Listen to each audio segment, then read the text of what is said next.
Yo, this is Conan. You're listening to World of Wrestling Podcast with Tax and Rich. Boom. Hello, everybody. Welcome to the World of Wrestling Podcast. My name is Rich, and as always, I'm joined by professional wrestling commentator Tax Williams. And in fairness, I should possibly say today that I'm joined by my broadcast colleague on OWE. Fair point. Yeah. So no longer can you be deemed just a fanboy. If you missed it on our social media, if you missed it on Nothing Else on TV, I was joined in the commentary booth for this week's crowning of the first ever OWE Dragon Legend champion by this guy right here.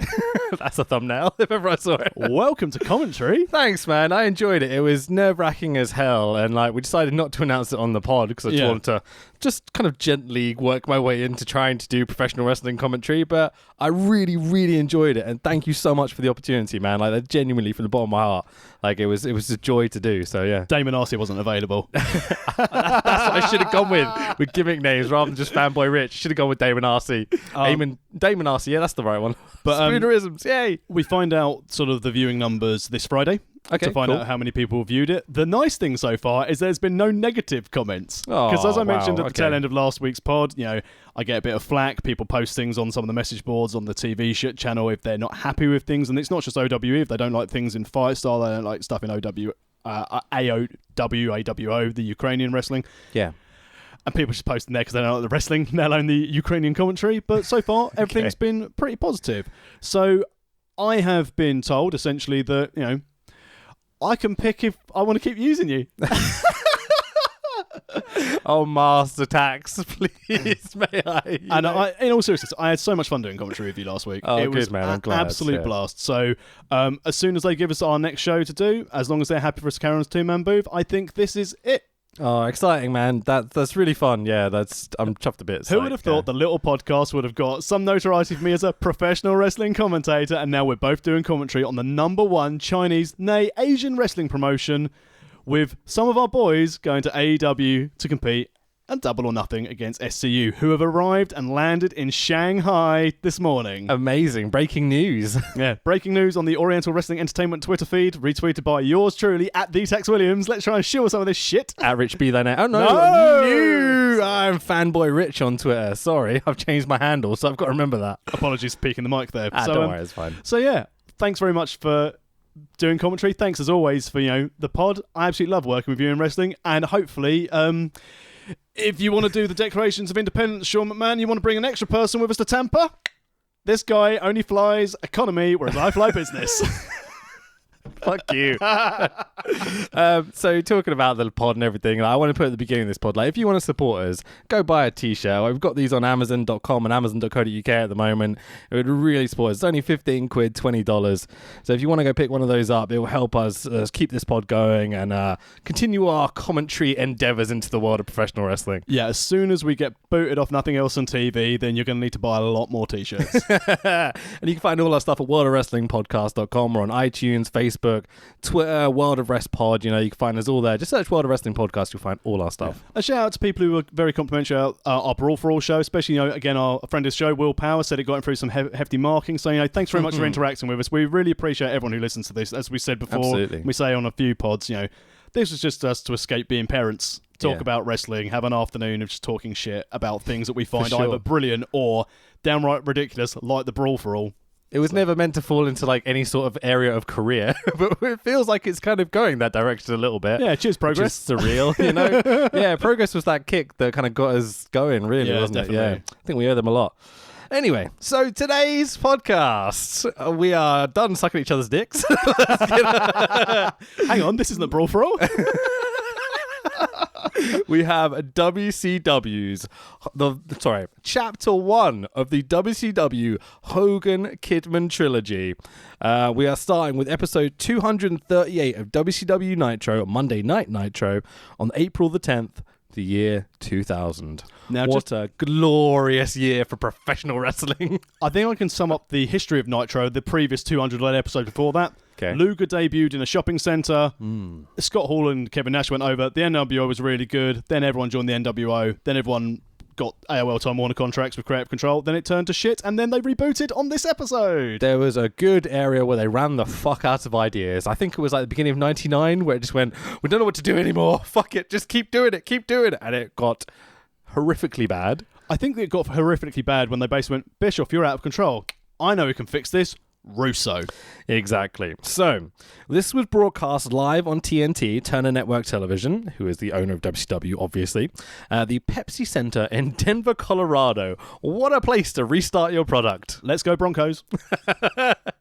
Do you follow American football? Or? Denver Broncos is the first American football show I owned. Really? Yeah. Wow, okay. I don't really follow American football. I follow every other American sport, apart from baseball, because it's bullshit. Even though I care about the Red Sox, I'd rather watch Bat and Trap in a pub. For sure, man, yeah. But like, if I was going to support an American football team, it would be probably the Packers, just because this is the first team I still play, but that's irrelevant at this point. So the attendance for this show was 9,074 people, according to Cage Match. 9,000 more than any 5-star show. Because they had 34, 74 or whatever. The TV rating, which we'll talk about a lot more later, I think, in the regards to WWF and such. The TV rating for this Nitro was a 3.1. On this night, WWF Raw is War did a 6.2. So half the rating of Raw. The war is definitely over at this stage. Feels like it, doesn't it? And where you saw when WCW were kicking the backsides WWE in the ratings wars back in the day, WWE was striving to find new. They were trying to evolve. They were trying to advance. And WCW just looked like, fuck, what are we going to do? Yeah. I know what we're going to do. What says main event? Big money pay-per-view buy rates. The originator of Hulkamania versus that bird who's banging Tori Wilson. The bloke who's burning. No, long hair, bird. Fair enough. So, let's just go over a few things that happened in WCW in 2000, okay? So, the big gold belt was vacated 6 times, okay? This is just as Russo's taking over. I guess that's how we need to start, actually. Do you want to talk about how Russo's got to this point, almost? Russo and Bischoff, I guess we should say. So, Russo, at this stage, he made a name for himself writing for the WWE magazine. And if you weren't aware of the history of Vince Russo, and the chance are you do as a wrestling fan, so you can correct me as well if I go off piece where I go, but Vince McMahon liked the storylines in the WWE magazine better than he liked what was being written on TV. So he basically bought Russo up to start writing TV during the Attitude Era. It's been gone over in so many documentaries now, but that's the rough idea. They always come and there's so many variations on these different people and shoot interviews and such, but that is the basic idea of it, So Vince Russo then obviously budded up with Ed Ferrara, and they were doing very well on Monday Night Raw. Obviously, this is where it now deviates between Russo versus Pritchard versus everyone else and everyone Cornette shooting what goes. But according to the dirt sheets and sort of the more Russo sympathizers, as soon as they started broadcasting SmackDown on UPN, it was going to be another show to write, and they didn't have the time, so they were suffering from burnout. Not the multi-million-pound dollar contract to try and steal Vince McMahon's golden goose. Yeah, that was why he left, obviously. Yeah. So Russo has ended up in WCW. He's been booking for a while, but has definitely had, how to put it, obstacles in the way. I mean, we could list every wrestler who was an obstacle. I think maybe Meng wasn't. Yeah, exactly. Van Hammer might not have been. And so it seems like they've had a lot of faith in Russo. He hasn't quite pulled it out the bag like they wanted to. He seems frustrated with a lot of what was going on. So Judy Bagwell on a pole match. I think that's after this. Oh, was it after? I'm not sure. I don't Jesus. remember. I think it was later 2000. But like the company's basically got a year left in it before WCW dies. It's a year and a bit. Yeah. And so they've gone, oh, fuck. What did we do well previously? They've gone, bring back Bischoff. And so we've got to this point where they've hit reset on everything, which we'll go over in a second. They've got Russo seems to be the main booker and Bischoff kind of along for the ride almost. But this, to me, is the dumbest fucking idea ever. If you're going to have 2 bookers who've got completely different ideas of the industry, like you listen to 83 Weeks, listen to Russo talk, like they're completely different, like contradictory ideas. Bro. It's like listening to fucking Matt Riddle. Maybe this is why I have such disdain for Matt Riddle, because I just see Russo. I think Matt Riddle's funny, though. Russo is just a prick. Allegedly. No, he is. He definitely is. My judgment of him and what his actions, he's a fucking prick. Are you trying to tell me that the skit went after Joe had Bell's palsy and had like Ed Ferraro down being Oklahoma? Psychosis. Oh no, it was Juventud Guerrero. He was a great offensive lineman for Tijuana State. That's like absolutely amazing. Man. So WCW in 2000, the big gold belt is vacated 6 times. 3 of those times the vacated were all in January. Okay, that was Brett, Benoit, and Sid. Right. There were 25 main title changes. Just the one big gold belt changed 25 times in 1 year. That's more than 2 a month. Like, it's fucking mental. I love creative control. If I ever had creative control in a contract, I would have a much more glorious title history than I currently do of 0. And when I also contacted in my entire professional wrestling career, my match totals recorded are probably about 0. Oh, dude. But there were 11 different champions, including, a bit of a spoiler here, David Arquette, the actor and wife of Courtney Cox. Nice. Yes. Sorry, David. I love you, mate. And Vince Russo himself. Okay? So, let's get to the show, shall we? We open on a big star-shaped WCW 2000 logo. The big redesign. The dumbest fucking logo in professional wrestling because it doesn't say WCW anywhere on the logo. It's basically like vagina. It's so fucking It's vagina dumb. with fallopian tubes on the side. It's I remember seeing it and being like, okay, it's quite modern. Like, I'm talking like in 1990, 2000 when I first saw it as a kid. Now, it's quite modern. It looks different. Like, they're going to compete. Like, they've got, you know, WWF's writing guys. They've got the new set, everything. They've got the dancing girls still. They've got the Nitro girls, front and center, all your talent. Yeah, like even in the intro video, it's just all Nitro girls. Like, you can see what they're going for immediately. It's just trash, crass, kind of bullshit. Not even soap opera, just nonsensical. Let's just cram as much shit in there as we possibly can and as little wrestling as we possibly can. And I watched it every Friday on Bravo in the UK. We all Loved did. it. Did you swap back and forth? Well, luckily for me, I always when I was watching, I don't know because you said you had cable, didn't you? And I had NTL, yeah. NTL, and I had like Old a school. digibox. Ah. So I had Nitro and then Raw after, so I could watch one then the other. Really? To start with, until it got to like the 2001, and then they were simulcast in the UK on Sky Sports and then Bravo/TNT. Yeah, so I would literally swap between the two.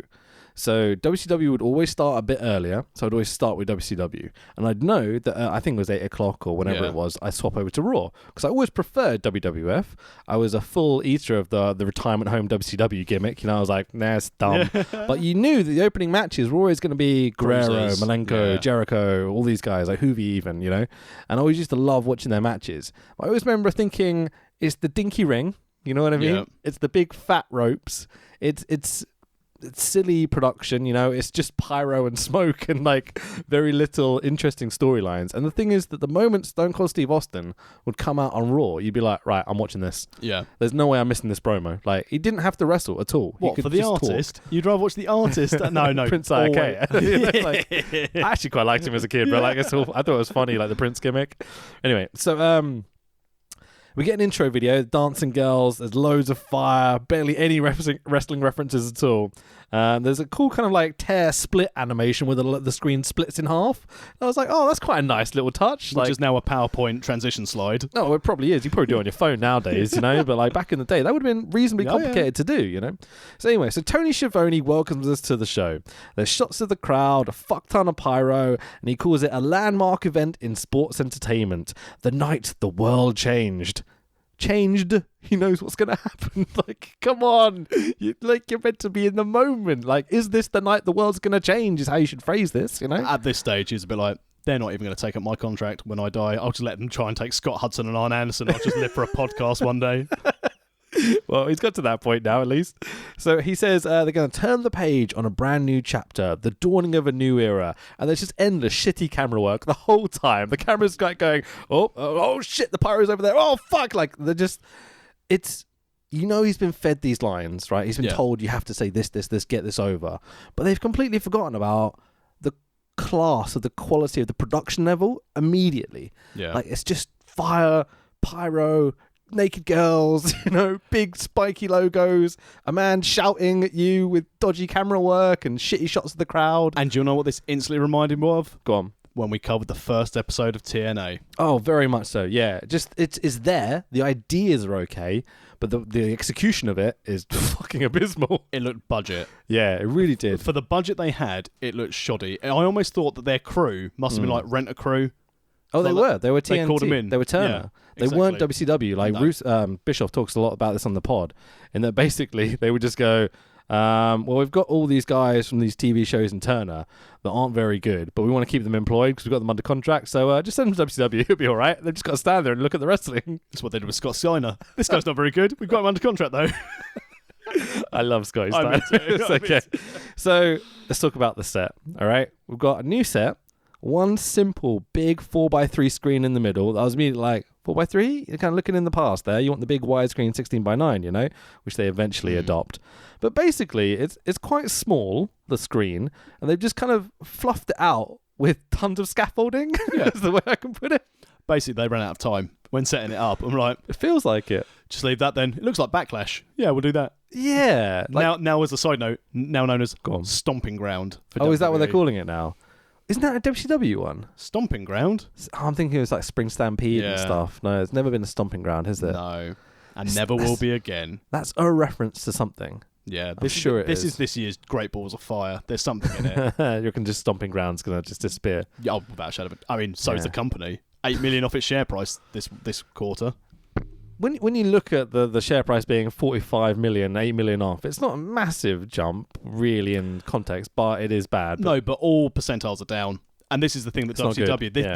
There is a definite tangent link to this to what Yeah. we're covering today. But this is why I always fear, and we touched on this a couple of months ago. WWE is now in the position where Nitro is now. Their stock What, on this show? on this show. Yeah. They're having to reboot, so they've kicked out all of their creative, they've got all their new guys in, but it goes the wrong way.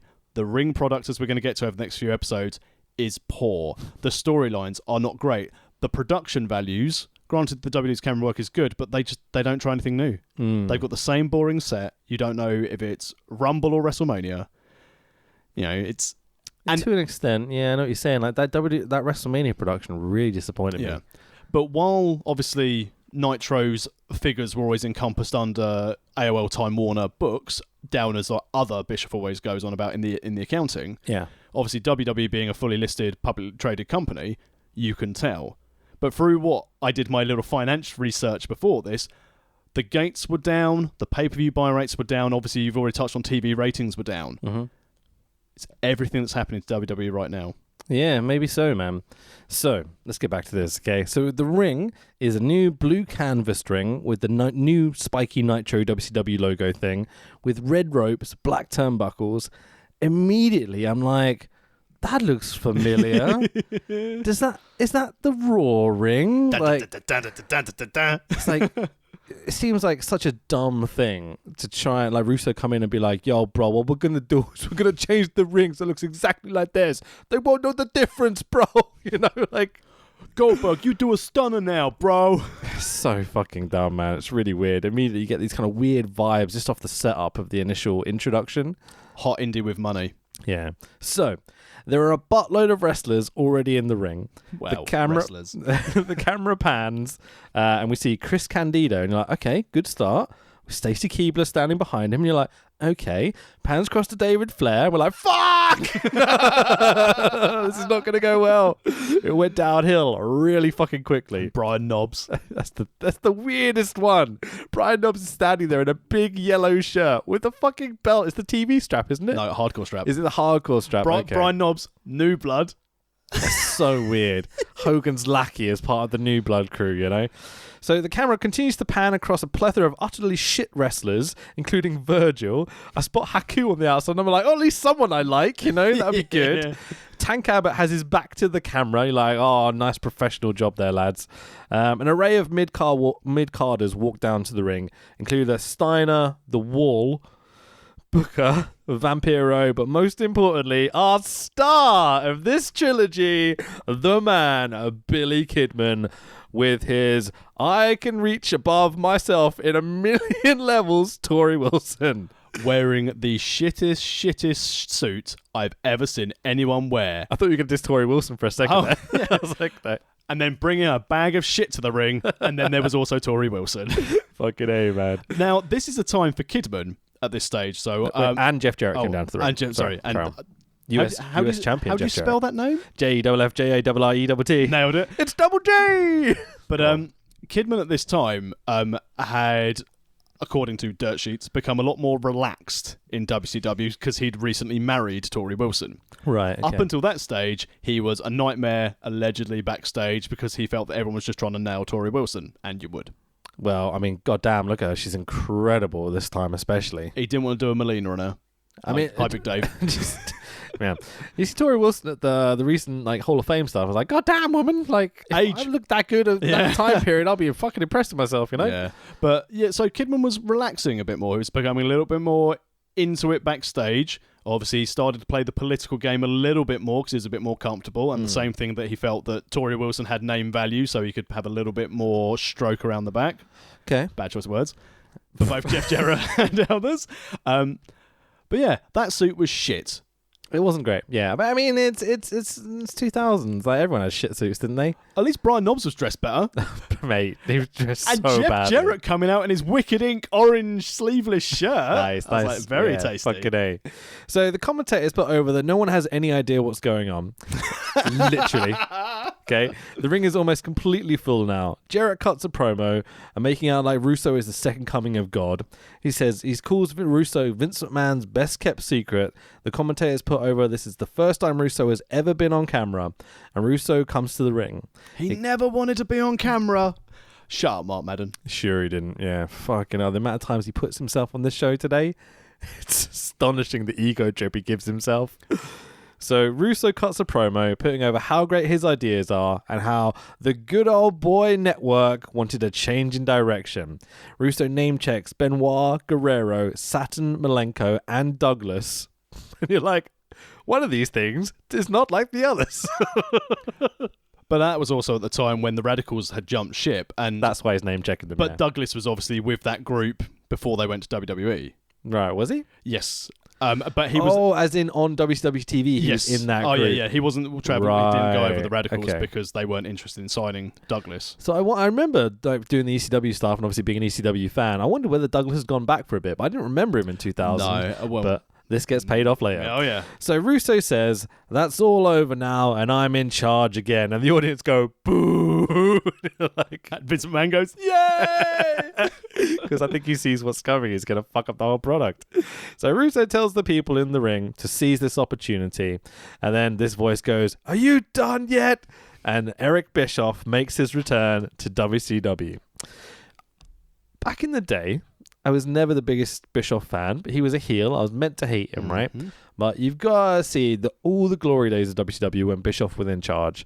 But after being a fan of this 83 Weeks podcast with him and Conrad. Thank you very much. Sorry, I forgot your name. Jesus. One of the most important people in pro wrestling podcasting today. His biggest flaw seems to be Hulk Hogan. Yeah. Everything he ever talks about comes down to him going, Hulk Hogan was a big name. Of course I had to put him over. He had the control, all this sort of shit, you know? Like, every good thing Bischoff ever did, Hulk Hogan ruined everything else. Yeah. Hulk Hogan was the catalyst for greatness for that company and also the reason it died. Yeah, for sure. Oh, and Brusso. Yeah. So Bischoff does his I'm an aeroplane entrance, which I always love. Whenever he thinks he's like doing cool stuff, you know how like Scott Hall will come out doing this. Russo does this. I'm an airplane, and it always pops me every single time. I always love Bischoff's point as well. Love it. He's got his gimmick down at least, you know. So Russo and Bischoff shake hands and embrace as Jeff Jarrett applauds next to them. Bischoff cuts a little promo, going, "We were both screwed by the good old boys network." Bischoff calls Scott Hall, Nash, Sting, DDP, Sid, Hogan. Sid wishes he was vicious. Hogan, he calls them mistakes, and I'm like, okay, you can kind of see where you're trying to go with this. Yeah. Bischoff seems to be working well at this point, and the storyline's giving it a chance, you know. So we cut to a shot of Lex, who he didn't mention in his promo, with Liz, DDP, Kimberly, Sting and Sid watching on a monitor in the back. They make out their way to the stage, and Bischoff continues to chat shit. DDP and Bischoff exchange words, and then that's when I noticed Brian Knobbs in the background with a title, and I was like, what the fuck is he doing there? So Bischoff continues to rip on the old boys. Russo calls Ric Flair a piece of shit on the bottom of my shoe, and you're like, real classy, mate. Well done. But I did get the traditional wrestling fan. Ooh. Yeah, true. But like, why has he got to say shit on Turner at like 8 o'clock in the evening? You know, controversial, edgy product. Oh, he's very cool. It's just not though. There's no point. That'd be like Kalisto coming and going, "Mum, go fuck yourself. I'm wearing pants now. I'm a wrestler, Mum. Look at my pants."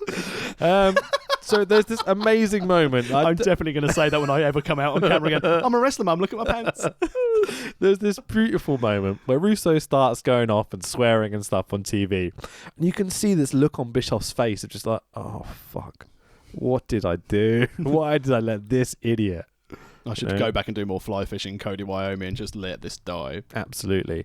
So, I mean, this is on 83 Weeks. So I'll stop referencing the 83 Weeks eventually. But Bischoff talks about how he had a meeting with Russo away from the boys, away from everything. And Russo basically managed to convince him they could work together. And then Bischoff went back to the guys at Turner and went, yes, we can definitely work together. We can do this. This is the moment where he realizes, fuck, maybe I can't. Like, I'm convinced. Immediately, his face just drops and sinks. And he's like, oh, I feel so sorry for you, man. Yeah. It's a horrific moment. Right. So Russo turns to Jarrett and tells him to trust him. And he says this. Do you want to read this quote? Okay. We're going to start a new day right here tonight. Yes, it is. So, Jeff, I'm going to ask you to hand that US title over to me. That's right, Jeff. All titles will be stripped tonight. It'll be a brand new playing field. That's it. Now, title information. So, Jeff Jarrett, US champion. Yeah. The Harris brothers. Big racists. Big racist tag champions. Mm-hmm. Brian Knobbs, hardcore champion. Of course, because Brian Knobbs needs a singles title. Now, did you notice there was a belt missing? TV strap.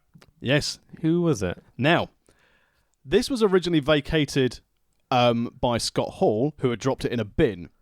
Oh, I remember this footage with him and Nash playing basketball backstage and stuff. Is that one? And then, a while later, a couple of months later, Duggan found it in the bin. Oh, I remember this storyline. And became US champion. Janitor Duggan. Yep. But it wasn't even there to give the belt up, and that was it. That was the last. He was the last ever TV champion. It was retired. They never pulled it back in off him. They stripped it, and they just didn't defend it again after this show. Probably a sensible decision. Because the concept of the TV title is dead. Because you're defending your world title 25 times and changing it in a year. There is that. And with all the other straps they had, including the hardcore belt they've introduced, and the cruiser belt as well. Yeah. Didn't notice the cruiser belt here either. No, I was going to try and do a quick check to see who was cruiser champion at that time. But because this was also in the time when they were going to start introducing cruiser tag champs. They talked about it for sure. Like, lots of rumours. Because they crowned them on the last ever Nitro, didn't they? Because that was when it was run by Mysterio and Kidman. I think so. Again, trying to keep it linked into the pod. Yeah, exactly. That's all good. So Jeff gives up the belt. Harris brothers give up their belts. Brian Knobbs gives up his belts. Brian Knobbs is only singles title he's ever won. They then tried to get the World Heavyweight Championship off of Sid. But Bischoff kind of cuts a promo and Sid goes, come up here and take it. So Bischoff goes, okay. All right. And does, right? But there's maybe the greatest moment in this show where Bischoff goes, let me just find the quote, what? Can't find your scissors? I was like, whoa. My jaw hit the floor. I forgot this happened. If you don't know what we're talking about, just Google Sid, Arn Anderson, scissors, and have a whale of a time. I love the fact that he said it twice. I know. Because Sid went, what the fuck did you just say to me? And he went, I said, just like, what a dick. I also really enjoyed the softball jibes as well in the ring before he went out. What was that one? Well, because Sid basically, including like his WWE career, used to be miraculously injured and end up going playing like for his softball team for softball season. I've heard that before, actually. I was like, oh, Sid turned up to work. Well, softball season over, is it? It's like, yeah, nicely done. Fucking hell, funny. I would say Sid, I think, is one of the most underrated big guys ever in pro wrestling. There's this moment where Bischoff goes, what are you going to do, Sid? Beat me up, sort of thing. And Sid just goes, And the whole crowd just goes, yeah, do it! Like, and did you ever see Sid in ECW as well? No. Oh my God, he was booked like an absolute monster. He'd come in matches. You know how Kane used to come down to beat the people up and pin them, and that was it? Didn't even pin him. He used to beat him up and just walk to the back. They used to do that with Sid in ECW. And like, man, he was so good. It's like, if that leg break hadn't happened and maybe he'd been a bit more politically minded, I think Sid could have been one of those guys, you know, like the very, very top, like Andre Hogan levels of just like big, angry guy. Because he used to terrify me as a kid. And always a surprise he's never in the Hall of Fame. Yeah. Maybe there's a political I was going to reason. say, I think it's politics. I mean, anyone who shits themselves in a title match, allegedly. Allegedly, yeah. Cheers, Undertaker. So, what else we got? So, Sid looks genuinely fucked off. He probably didn't know he was dropping the belt. They probably didn't know. They probably didn't tell him because they got this reaction out of him. And with all the lines they were dropping on him as well. You know, I imagine Bischoff just went, give me the fucking belt. Come on, just give me the fucking belt. But who knows? It's my TV time. I can do what I want. So, Bischoff puts over Spring Stampede, which the commentators mentioned is next week, which we're not going to do a podcast about, thank fuck. But we will go over the results next week before we go through Nitro and all that sort of shit. So, cut to Scott Hudson, Mark Madden, and Tony Schiavone, who are our commentators for this evening. Summed up my opinion right there. Thank you very much. And they wonder why when they put the bloody WCW product on Monday Night Raw when they had Arn Anderson and Scott Hudson doing commentary that it failed. It was nothing to do with Buff Bagwell being shit and not wanting to work with Booker. It was to do that Scott Hudson is the most dull commentator in the world. He definitely didn't increase my like of this show. I mean, where did he even come from? That sentence didn't make sense, but you know what I mean? Like, it's fine. There's this brilliant bit where Mark Madden's just sitting there going, because that's how you sell shock, apparently. So it's all good. In fairness, though, at least he really over-egged it. At least he had some degree of emotion rather than Hudson. It's just so cheesy, you know? Worst thing is, out of the three of them, he's the bloody best one there. Well, I think Tony Schiavone is okay on this show. Yeah. But does his best with this horrific bullshit he's got to deal with. Yeah, but you know, Madden very much took this going, this is shit, right? I'll work with that. I didn't like Madden, to be honest, the bit I saw him. But Tony Schiavone was just basically sitting there going, where's Dusty? There's like 4 or 5 moments in the show where Schiavone's just like, I have no idea what's going to happen. I have no idea what's going on. He's just so honest about it on commentary. It's pretty funny. So, our second star of the trilogy arrives. Hulk Hogan is here, everybody. He's American made. In a white t-shirt and black bandana. So he's still Hollywood Hogan, but we know he's trying to be face at this point. Oh, I love this guy. Oh, wait, hang on. Also, you know, pro Hogan, obviously, white wife beater, dickhead. White. Oh, okay. So we cut backstage to Hogan chatting with Sting in the back. Sting goes, it's Bischoff. He's on ya. And Sting goes, I'm not ribbing ya. And you're like, oh, for fuck's sake. We're already with the lingo and stuff. Like, breaking the fourth wall. Oh, it's so dumb. So self high five. Or if you're watching the WWE Network, dum dum dum dum dum dum bullshit generic music. So we get Kimberly out first, followed by DDP. No pyro for the bang. And you're like, wait, what's going on? And Paige's music cuts out halfway down the ramp. It's like the commentators go, he killed his music. They killed his music. The idea is that the guys in control don't want to put the old boys over or whatever, so they cut DDP's music. And it's quite a reasonable idea if they fucking stuck with it throughout the show. And you're like, it's literally this and that's it. This is the only time they do it. So, same treatment for Lex, who apparently forgot to bring his ring gear because he's walking out in his workout like tracksuit thing. Lex still has his dramatic lighting, but no pyro or music or anything. It's just they forgot to cut the lighting, apparently. Lex poses weirdly. The house lights just come up and you're just like, oh, fucking okay, carry on. I like the fact that as a wrestler, even if it's in your character, well, hang on, I haven't posed yet. I can't possibly wrestle. And like Mark Madden on commentary going, he's thrown. He's thrown completely. He didn't get his chance to pose. Do you get a feeling like Lex is one of those guys that you could tell him to do absolutely anything, no matter how dumb or stupid it was, and he would just go out there and do it?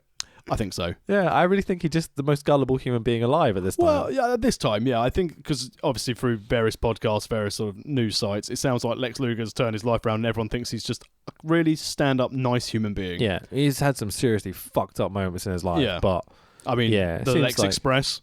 Oh, hang on, sorry, you're talking about personal life. I'm talking about serious shit, you know what I mean? Oh, man, we could do a whole fucking month on the Lex Express. Like a retrospective Lex Luger sort of like, power slamming Yoko on the USS Intrepid, but as you said, he's here in his workout gear, not giving a shit. Yeah, for sure. So DDP, Diamond Dallas Page versus Lex Luger is our first match of the night. Are they good over? It's a qualifying match. They kind of do. Well, not really. Very briefly, this case of, and whoever wins this match will face the winner of another match who goes on to fight Jarrett for the belt. So this is one of my biggest problems with this show, in that they're very concentrated on all the bullshit backstage stuff and not this little tournament they've set up. I looked at the brackets of this tournament. They make fuck all sense to me. Like there's 2 matches, which are a quarterfinal and a semi-final, but it's like the person who's stripped of the belt has to fight the winner of this match, who then goes on to like the final. But who the fuck is this person that gets to fight these people? Do you know what I'm saying? Like, it's the hardest thing to explain. I'm not even going to bother trying again, but like, it just, the whole thing makes no sense. They barely put over the fact it's a tournament for the straps at all. Yeah. So, signs opposite the hard cam. Harris Bros lick Jarrett's nutsack. Mandy sucks, and I'm on TV, you're not. And you're like, oh, 2000 was a classy time to be a pro wrestling fan for WCW. I wonder if they're going to bring one of those signs for Mandy Rose now at WWE. Can you imagine some cunt sitting and it was like, Jeff's gay in the front row on Raw nowadays? Darren Young's... Oh, he is. Oh, right. So the opening spots are really, really weird. It ends up with Lex bent over the...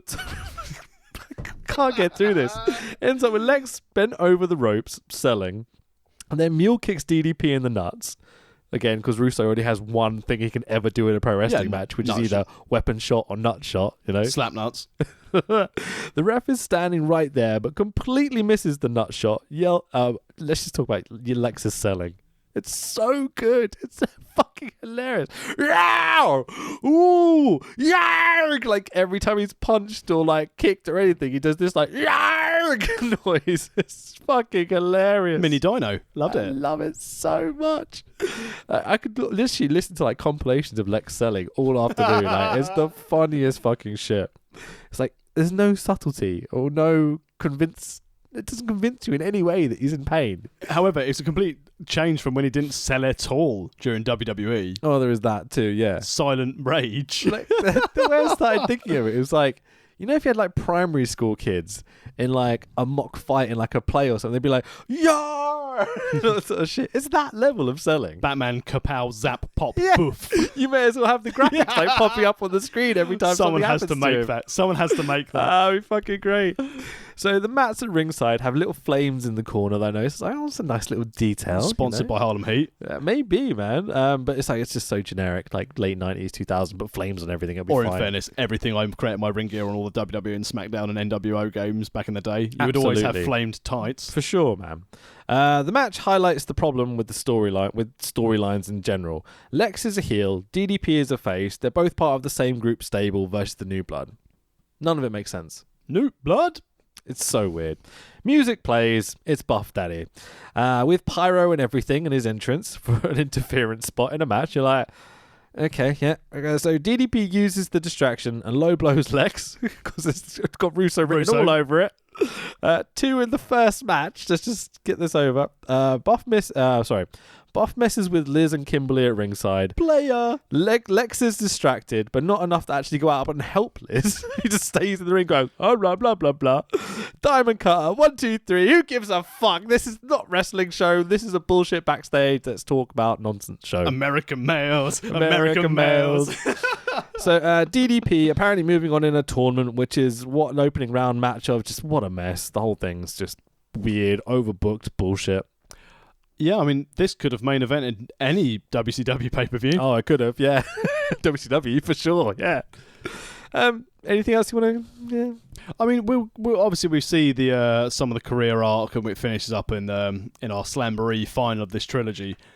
DDP was really unfortunate he got injured in WWE, and it was really unfortunate that they basically did this. You know what's really over in WCW? Don't do that.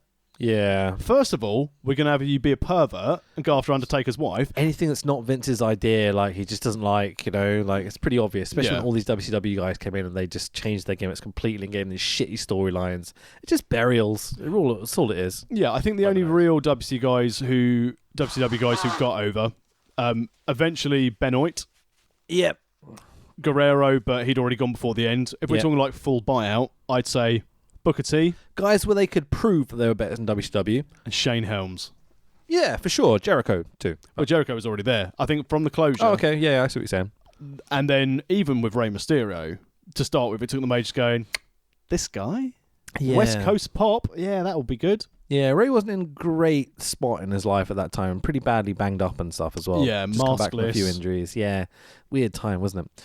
So we cut to Hulk Hogan walking around backstage going, "Yo, Eric," but he can't find anyone. So he's looking into doors and he goes, "Oh, there's no one in there." He walks along, goes to the next door. "Oh, there's no one in there." Keeps walking along. What I really hope is they didn't bother telling people in the building that Hogan was going around. They actually got nothing to do with wrestling. At some point, they opened the door. "Hey, Eric." "Yeah?" Slam the door. One moment in one of these promos where Hogan opens the door, looks in and goes, "Ooh," and then does it like playing in women's locker room or something, you know. Bubba the Love Sponge's wife's in there. Oh, fucking It's okay, he's a racist. We can shit on him. It's fine.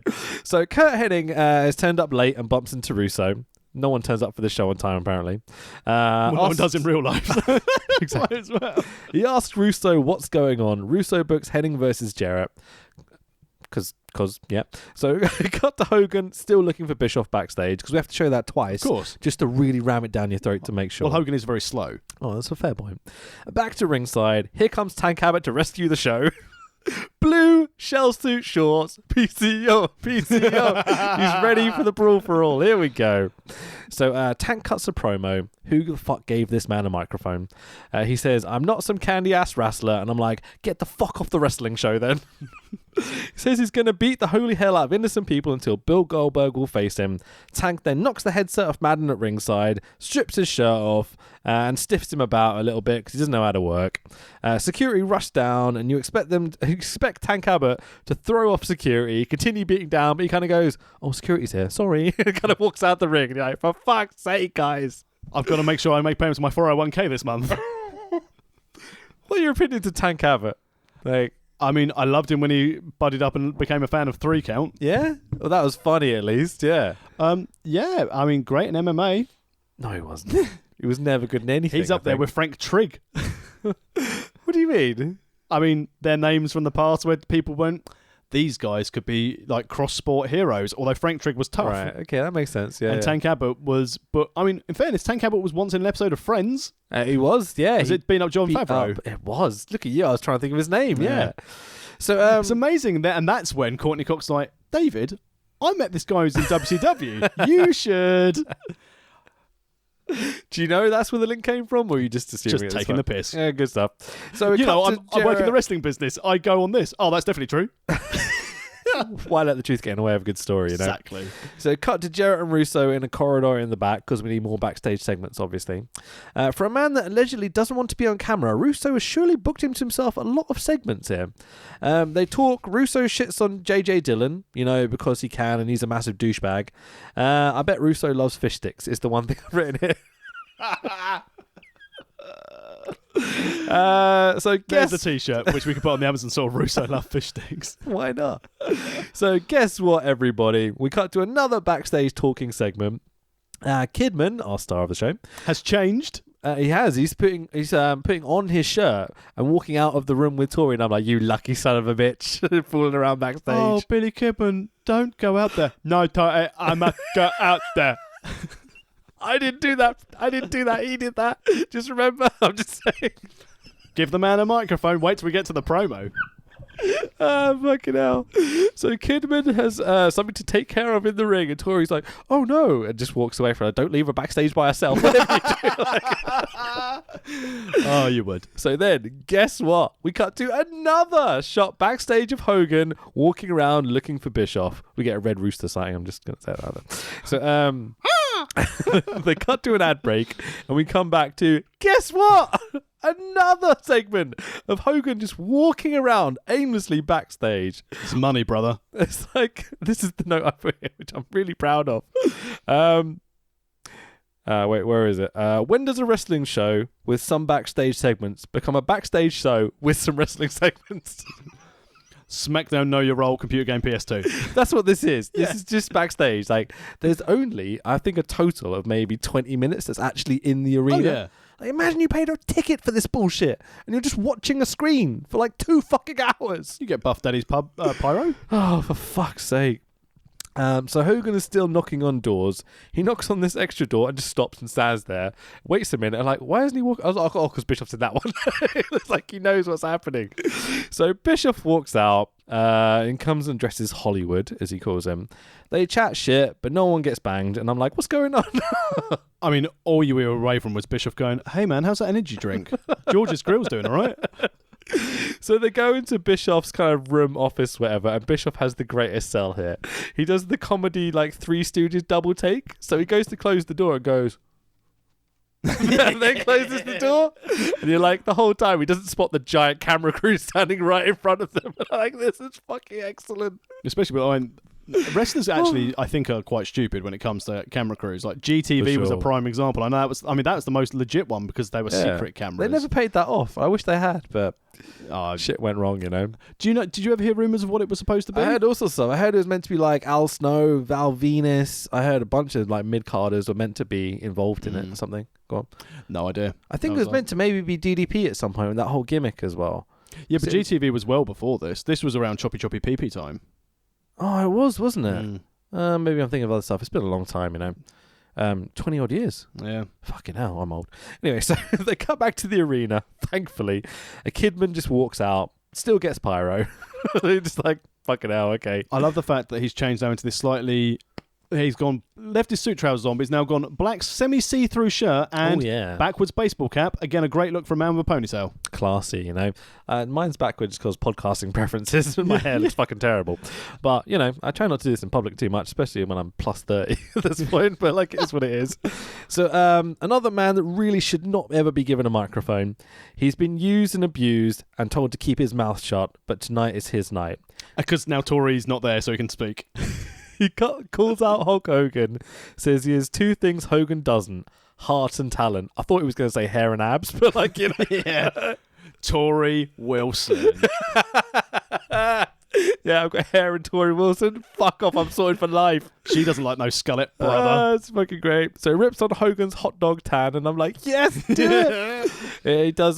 He drops a Russo line of a pile of shit like you on the bottom of my shoe, or whatever. No, that's Douglas's line, but he still calls Hogan a pile of shit like you. Yeah, because it was like, you say I can't draw in a flea market. Or something like that. Yeah. But like the thing, as soon as he says this shit line or whatever on like a kid's TV show, essentially, they immediately cut to a kid in the audience who's like, can't be over 10 years old. Yeah. And it's like, that's kind of depressing, man. Like, we swear we put parental guidance on this sort of shit. You know what I mean? Fucking A. Jeez. But I'm not running a kids TV show, which they are. Yeah, I mean, again, doing commentary for SCPW. Even then in the ring, like you're doing shows in the afternoon. Can you imagine me on like OW being like, all right, you fucking cunts, how you doing? Let's get into this. All right, Achilles Ben, you buff son of a bitch. It's madness, you know, it really is. So he says he's got balls as big as your bald spot, and Hogan is pissed. And Hogan comes out, and I'm like, what the fuck is this music? But that you didn't go to, again, you speak about like Bischoff and his little like, ooh, double take at the door. Hogan walking by, his case of, what? What's Billy Kidman? He double takes the monitor. It's well funny. Yeah. He stops at the monitor and turns it up like a real dramatic scene. You're like, because they haven't got the volume up on the monitors backstage. Especially he's like Kidman shit, and he's like, I really want to know what Billy's got to say today. I wonder if he's telling me of stories of it. Oh, he's being nasty about my skullet. I shall march my way out there in my Asics classics. There's this brilliant fuck up line where Hogan comes out and the first thing he says in the ring is, who the hell do you think you are, Kidman? And I'm like, you just said who he was in the line. So he says, you're not in my league. You're so pee-whipped with that girl, and Kidman jumps him and we're off. The feud has begun, guys. Oh, get your licks in, Kidman. Nothing like the overbearing bully heel, or deemed to be the baddie, beating up the little... Oh, hang on, wait. No. Doesn't work. Not in the slightest. Like little flippy heel guy. Like, let's face it, he's like a pretty boy. You know what I mean? In this time period. Only when Tori Wilson's there. Yeah, but that's how he comes across, at least. You know what I mean? No little boy wrestlers should wrestle in jean shorts and a wife beater either. Against like... Oh, yeah. Just skip over it. So Hogan gets the better of Kidman in their little scrap. Bish comes down to ringside with a steel chair in hand. Oh, what's going to happen here? Bischoff kind of teases that he'll hit Hogan. Commentary like, it was a work all along. And I'm like, oh, for fuck's sake with the lingo again. Like, just call it like it's a real thing, please. Cut to 3 months on OWE and you're like, oh, it's a work, brother. So it seems like he's waiting for Hogan to pick up Kidman to do the shot. But Hogan turns and Bischoff delivers a pretty dodgy looking unprotected tap to the head, you know. Like, I think Bischoff does an alright job of like swiveling to sell the end. Right, yeah. But really, it's a shit looking chair shot to start a feud like this. It's just kind of the epitome of... I think what you're trying to say here, this is the perfect start of this fantastic feud. This sets the tone for this whole thing. Hogan immediately blades. Kidman covers Hogan. Bischoff counts the 1, 2, 3. And I'm like, that wasn't even a fucking sanctified match. Can he do that, Joey? Yes. So Flair... Go on, do you want to talk about this or...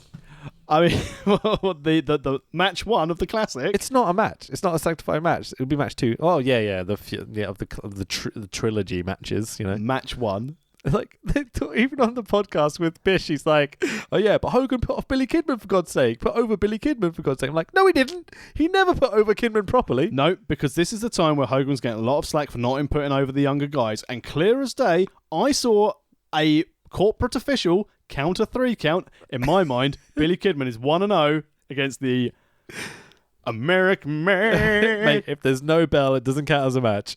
So anyway, Flair arrives in a stretched white limo. Does no one turn up for time in WCW? Like, he's like 20 minutes late already to the show. In fairness, he was styling and profiling. Flair is pretty funny in this show. Also, he's probably the sort of person, if you wanted when you're younger to have a party, but when your mates to get there first, but this person had to come. So yeah. Like, I'll send invites for 3, but I'll send one to Ric Flair for 4. There's a really good Beastie Boys documentary where they talk about that first tour in the UK, like with LL Cool J and stuff. They talk about they started as the drunk guys at the party. They ended up as the homeless drunk dudes in the corner that you wanted to get out of your flat pretty quickly, you know. Flair's getting to that point, you know. So, sorry, Charlotte's dad. Cut to another backstage segment of Hogan angry, pushing things over backstage. The acting is on point. I love the fact he pushes over that really heavy flight case that is designed to be dropped and protect the contents. Absolutely, man. He is so angry. The devastation he's doing backstage. I can't keep it up. So cut to Flair with Terry Taylor backstage watching a monitor in Gorilla. I think the idea here was to have Flair see what Russo said about him earlier, but they're showing the wrong footage. They're showing the bit where Bischoff's talking to DDP. They're like, fuck it, just play his music anyway. And Flair comes out to ringside. Whoa. So Flair walks out. His music continues to play, not cut off like they were doing earlier with the older boys. You're like, so you've dropped that gimmick literally within half an hour. Good job, Russo. There's a sign in the crowd that says, Flair, make me a sandwich, bitch. Like, so classy. Flair shouts at Russo, staring right down the barrel of the camera the whole time. And I'm like, yeah, there's a man that gets it. Why do more people do this nowadays? Cut their promos in the ring, staring down the hard cam. They always look at the audience. Try and have that interaction. But again, I've always been told hard cam. Yeah. Because you're selling your audience at home. I don't care if there's someone behind me. I'm front and center, like there's an invisible X in the center of that ring, or just a little bit further forward from the center of the ring, looking straight into that hard cam. Yeah. That's where you deliver. So you can tell that's one thing that Russo has really taken from Vince, and that everyone who cuts a promo in the ring tonight has a moment where they're looking down the hard cam. Like, Kidman's kind of doing this as he's doing it, but he is looking at the hard cam. Kidman's waiting for the run in because he's so it's so ineffectual. Exactly, you know. Hang on, I'm not in the opening segment. What is this? He's like, second hour? I don't know there was a second hour. But Flair does such a cool little job of doing this promo in this horrible situation. He does lots of sports references, cuts himself off from swearing halfway through and goes, oh, I almost swore. Like, I love you, Flair. You're so funny. Out comes Scotty Steiner. And you're like, oh, here we go. Johnny Dropfoot. Both Flair and Steiner have mentioned the WWF in their promos. You're like, probably not the smartest idea, but whatever. Well, that's the time you knew it was changing. When you're number one, you don't mention your competition. Of course, yeah. Russo did it earlier in the night a couple of times as well, so that's at least the third, probably the fourth mention that we've already had. Double J. Yeah. Exactly. So Steiner rips on Flair by saying bastard, fat ass, and shit twice. And you're like, oh, I love you. I like the fact that you have issue with Russo, but as soon as Scotty Steiner does Scott Steiner, he can do whatever he wants, and I'll still find it funny. Like, as a human being, he seems like an utter piece of shit, especially in his earlier career. He seems pretty cool nowadays. Most people tell funny stories about him just doing silly shit. But you see some, like, basically he's raping people backstage with inanimate objects and stuff. And you're like, yeah, you're a fucking horrible human being. Wait, that's wrong.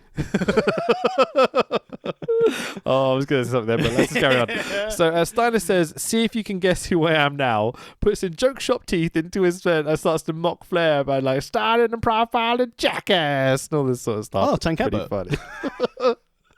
Shane Douglas jumps Flair from behind and instantly security are there to stop it. You're like, within seconds. Well, they should have been hired for the Hall of Fame. For sure. Yeah, fucking A. But Flair sells it like he's been knocked out completely, you know, like it's an oversell, let's be honest about it. But on the plus point, at least there's a story between these two from the past that they're going to try and pay off. Yeah. I love it how Steiner is still talking as they cut backstage as well. He's like, fuck it, I'm just going to keep going. I've got a mic, maximize my minutes. So we cut to another backstage segment of Kevin Nash arriving, and he's late because no one turns up on time for WCW. Cut back from an advert break, and Bret Hart is sitting in the audience, but I'm not sure Bret Hart is sitting in the audience because the camera work is so fucking bad. It looks pitch black almost. You've got this kind of silhouette of a man, and you're like, is that Sting? Bret? Like, it could be anyone. But then they brighten up the cameras and they show Bret Hart sitting in the audience. And apparently it's been, 5 months? Yeah. Since he's been off TV, they put over on commentary. He's been gone for the better part of 5 months, and he doesn't exactly look happy to be here. Let's be honest. Well, exactly, because at this stage you're like, oh, I should have taken the lower deal and the pay cut in WWE and just stayed there. Man, what a mess Bret Hart's career is up until this point. You know, from the screw job until this moment, you just got to feel sorry for the dude. I know a lot of it's his own making. He should have dropped the belt. Like, agree with a lot of people when they say that sort of stuff. But the fact of the matter is that he went to WCW. They killed any form of momentum he had to be a top guy, to be a top draw. Yeah. And I was thinking about this the other day, again, thinking about sort of Bret Hart, how people always wax lyrical about Savage. They wax lyrical about Flair, even though, you know, some less intelligent wrestling fans go on about Warrior and Hogan and $1 Million Man and Jake Roberts. People always say, oh, Bret was a good technical wrestler. He's more than that. Yeah, exactly. I don't think in modern time, because of some of the shenanigans and also WrestleMania 23 match against Vince McMahon, Bret Hart gets the credit he deserves. Just watch Piper, Bret. Yeah. Anything like that. I mean, in fairness, watch Bret Austin, WrestleMania 13. Bret Bulldog, Bret Owen, any of those matches, you know, like the SummerSlams, WrestleManias, the big ones. He knows exactly what to do when it needs to be done. Yeah. And he may not be the most charismatic person ever backstage in terms of like an Austin or a Rock or something and just being able to pop a crowd instantly. But he gets the subtlety of professional wrestling that people like Vince Russo do not get. Yeah. It's amazing when you, just to finish off on Bret Hart, when you look through some of your favourite sort of sleeper earlier Mania matches. Yeah. Bret Owen. Yeah. Very, very good. Bret Austin. Very, very good. The way I was thinking about describing this, because this sums up the show in terms as well and compare the Raw to Nitro at this point, in that a burger from McDonald's is not the same as a Gordon Ramsay burger you would get in a 5-star restaurant. You know what I mean? Like the ones I eat. Yeah, fucking hey, we all do. Don't worry, I'm a foodie, so it's all good. But like middle class, fuck you. But like, you know, just on food, we're all good. But like, you know what I mean? They're the same thing. Yeah. They have the same shit in them, essentially. They're both cow, they both have bread, they both have lettuce, whatever it is, you know, but they're completely different things. And it's the context and the execution and everything else that makes them so different. You know? I wish you hadn't mentioned burgers, so I'm really hungry now. I'm feeling it a little bit, but like, don't worry, it's all good. No, it's not. I'm going to get hangry during the pod. At this point, Tony Schiavone sums up exactly how I feel about this show with this one line. We have had literally a train wreck every segment here. Thank you, Tony Schiavone. Perfect. Absolutely perfect. They replay the Douglas Flair bit. So they found their replay button. Oh, yeah, that's the thing. On the replays, they had these shitty lines across the screen. Yeah. Why? Because they can. It's like... This was a problem back in the day when you had to do replays and stuff because you had the VT tapes and they would look a bit shitter, right? Why do this now in 2000 when you've got high quality VT replays and stuff. Like, it's fucking dumb. Got a replay button. Should we also put this little screen over the top of it? Ooh, very nice. The shit looking filter. I don't know what we'll do. We'll make the replay look shitter than the original thing. Like, it's so fucking dumb. But, let's put it out there. Even 20 years on, talking about it. Oh, fuck off. So, and of course, they have to show Flair being angry backstage too, like they did with Hogan. Pushing over flight cases, blading. Like, they're already repeating ideas. Russo has run out of ideas within the first hour of this fucking show. We're not even in the first hour yet. He's got a 3-hour Nitro to book for. He used to book So 2 for dumb. Raw. Who thought this fucking idiot would fix this show? But again, linking back to the first point in the pod. Yeah. Oh, look, Nitro went to 3 hours. The quality became shit. What happened when Raw went 3 hours? I mean, it was already pretty bad anyway, but Yeah. Same for Nitro. This is terrible. as soon as Nitro went to 3 hours, it was anything is 3 hours. You can't do it. You fucked it. Yeah, for sure. Like, even on this 2-hour Nitro, like, I'm enjoying it because it's so bad and it's funny. Like, there's some shows we've watched which have just been tedious and really difficult to do. I was kind of laughing throughout this whole thing about how bad it was because you knew exactly every trope that we was going to pull out the bag. It's so terrible. This was funny. CMLL was not funny. That was difficult, yeah. So Mean Gene backstage with Shane Douglas, and I'm like, finally, a set and a man who can do interviews. Let's go. And Shane Douglas talks absolute fucking bollocks about absolutely nothing, and it's just terrible. Like, Mean Gene does a great job here of like selling and putting this over, and Shane Douglas just shouts incoherent bullshit about Flair. It's just crap. This highlights my smallish pet peeve with some internet wrestling fans. Yeah. Should let the talent just say what they want. No. Not if they're Shane Douglas in WCW. Well, this is the thing. Some talent can be creative and cut a promo and get things over. Some talent need bullet points to go along the way. They should not. No one should be reading scripted promos. But to get your storyline over, unless you're like Kalisto or something, you do need scripts. Got pants. Because like that. Yep. Promo, like he's just the worst. Me and Lindsay in Grand Metalik. Go on.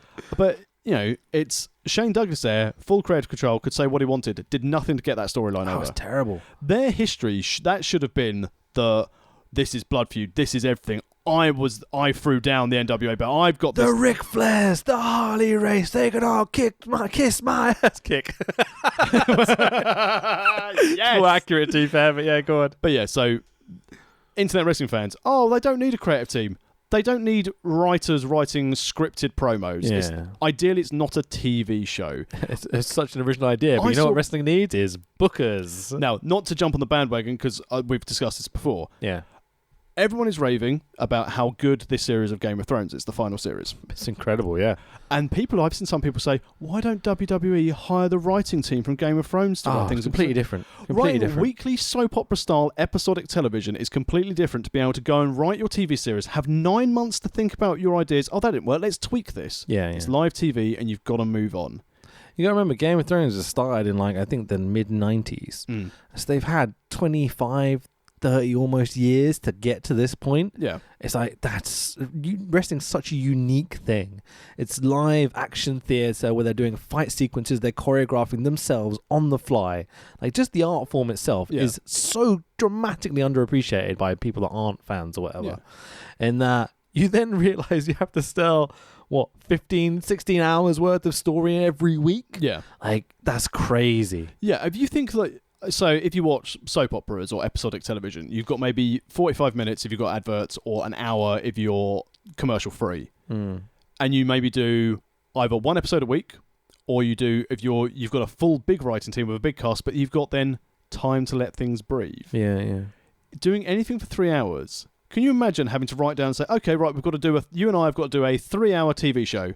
And we've got to start to write a script now. We know a little bit about it, but we're not massive fans. So let's say you and I have got to write a TV show about, dating. The amount of stuff that would be like, just get those two people and just see what happens, because we wouldn't have time to do it. Exactly. And I think Shane Douglas is a prime example of why you need to have some degree of creativity and how, again, another reason why WCW folded.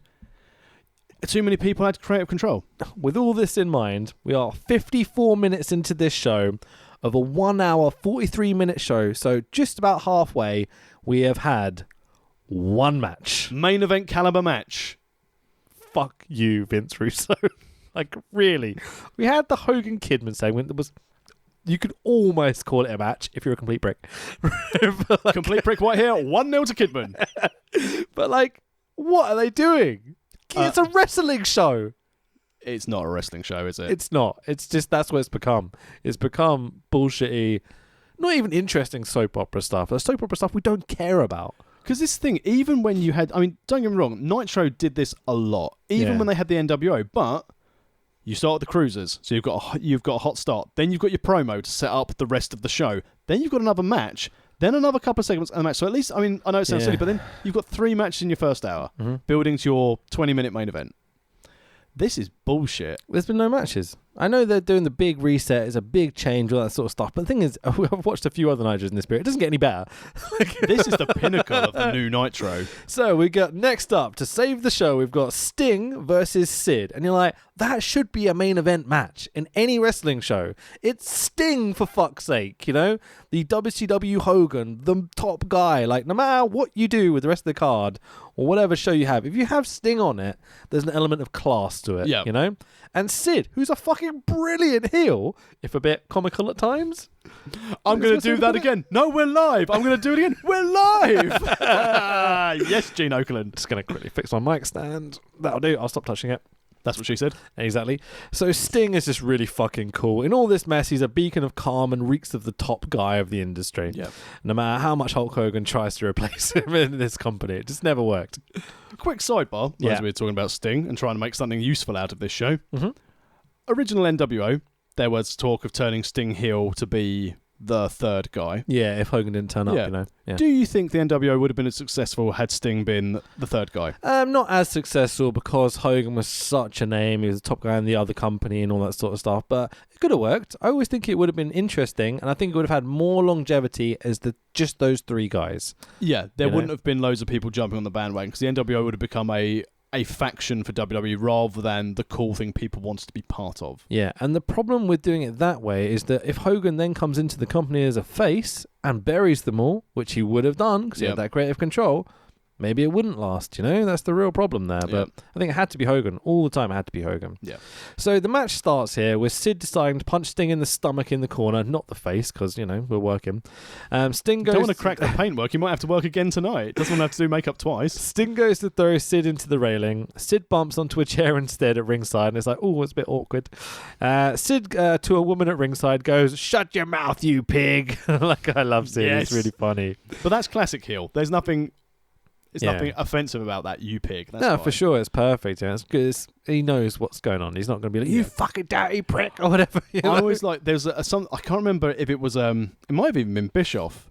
About being an objective heel and what you say to the fans. Yeah. Because obviously, if you go down to a fan, you're like, "You fat piece of shit." It's like, you know you're fat. You can tell that the fan is fat. Whereas if you go, "You ugly piece of shit," that's all objective. It's like, I'm not ugly. I'm really good looking. What's with this dickhead? And that's how you get the heel reaction in there. So obviously Sid going, "You pig." Yeah. He's like, I'm not a pig. Yeah, exactly. Yeah, really nicely done. So Sid does a Cobra Clutch slam, and 2 fans at ringside do a stunner spot like in the audience. Yeah. He's throwing elbows straight into the head. He looks like he's in horrific pain. Not single steer, just the 2 fans in the ringside. I was watching them instead, so that was funny. Double clothesline spot by Stinger and Split. Love a double down. They're both down. The goddamn wall comes down, does the with a table on his head, like some sort of African queen or something, you know? I was like, Akeem was busy. Sting is pinning Sid. Sid kicks out. Sting gently falls onto Nick Patrick, who sells it like death, our referee in this match. What a tash on Nick Patrick, by the way. What a lovely boy. Robert Roode, eat your heart out. So, power bomb by Sid, or the Millennium Bomb, he calls it at this time. Because he's the Millennium Man. Yeah. Millennium Man. Millennium. As the wall just stands in the ring with a chair going, up, which is pretty funny. I remember once with the wall, because you know, like... Let me get through this. Hold on. So, the wall drags Sid to the outside, choke slams, more like a choke gently rest on this table, through a table. Nick Patrick counts to 10 as fast as he possibly can, and Sting wins via count out. God damn it, Russo. Protecting the talent. Yeah. So Sting's through to the next round of this bullshit tournament via count out over Sting. Like, it's 5 seconds he counts to 10. He goes, 1, 2, 3, 4, 5, 6, 7, 8. You're out of here. We've got commercial break to go to. Yeah, fucking A. Go on. I was going to say, so like the wall... Now, I didn't know much about the Wall in the early days, obviously, when he then turned into the character, because it was Reese, wasn't it, originally? I think it was Reese, and yeah. then turned into the Wall, because Part Reese of the was part flock of the at some flock, point. Yeah. So, on teletext, really odd reference, sometimes if you look at the football news, You're going to have to explain what teletext is. There's going to be a whole generation of people listening to this that are like, what the fuck is he talking about? on old analog television, Yeah. you could get a specific service on your TV box by pressing a button called teletext on ITV and Channel 4 or CFAX. It was like the shittest internet ever before the internet. Yeah. And you could look at things like football rumours or football results. I used to Book have holidays. book holidays, teletext holidays, still a thing. Excellent. And I'd sit there and I'd look at the football news and it'd be like page 1, page 2. And page 3 would normally be like adverts for phoning the football hotlines to get your news. But sometimes there'd be a wrestling one. Oh, really? And it would have like the Wow. latest gossip. And I remember there was like ones going like, Undertaker looking to climb a big wall. So there was a rumour mill that the Wall was going to sign for WWE. And that's how I found out that Jericho had signed for WWE prior to the Millennium Countdown Wow, nice. on teletext. And also, because my friends weren't aware of this teletext thing, so I could suddenly go, bet Jericho's going to be the guy for the Millennium Countdown. And I was like, oh, he knows everything. I say friends. All right, Meltzer, calm down. The one guy who lives around the corner. But the favourite one I ever saw in it was when they went, WWE, mate, a just incredible signing. Oh, I was like, nice. yeah. Obviously, never dialed the number, just used teletext. Also, Bamboozle. Yeah. What's Bamboozle? It was a quiz on Channel 4, on television Channel 4. Nice. So Scott Hudson and Tony Schiavone try to convince us that this show is interesting by saying, coming up next, I don't know what the hell is going to happen. And like, I don't think anyone does really. No one's got the run sheet, have they? So Flair is back in the ring again for the second time this evening. Didn't we just see this promo? Flair is calling out Shane Douglas. Flair heads to the back. We cut to 2 different segments of Hulk backstage throwing sweets around and whatever he's doing, just angry because he's got all the dried blood all over his face. It's not the very nice sight, but it's At least it's consistent. At least it's not cleared and he blades later. Has a it's sense not like of drama to it. Recorded earlier. Yeah. I wonder whether it was recorded earlier. They just cleared it up and just like, I'll blade it. It'll be fine. I'll go in the corner and make sure I get it all out.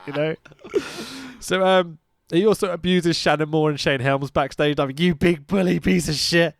Anyway, we get a Ready to Rumble promo. Yeah! We have to do this as a bonus pod soon, don't we? Yes, definitely. I think we have to put one on record for maybe a show where we can't do because we're both working or something, in the next future. Wednesday. Are you not here next Wednesday? No. Oh, okay, fair enough. We've got a show we will put out next Wednesday, though.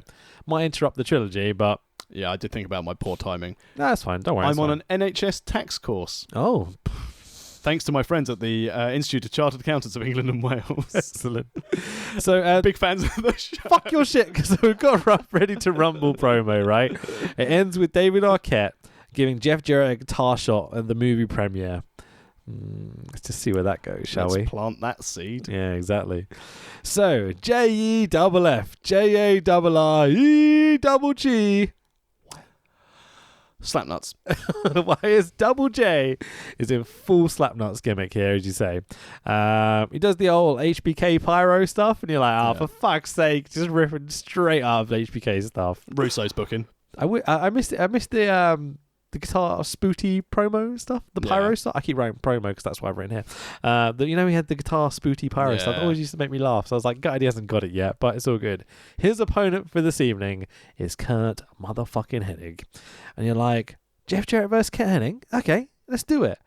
It's one of the worst matches I've ever seen in my life.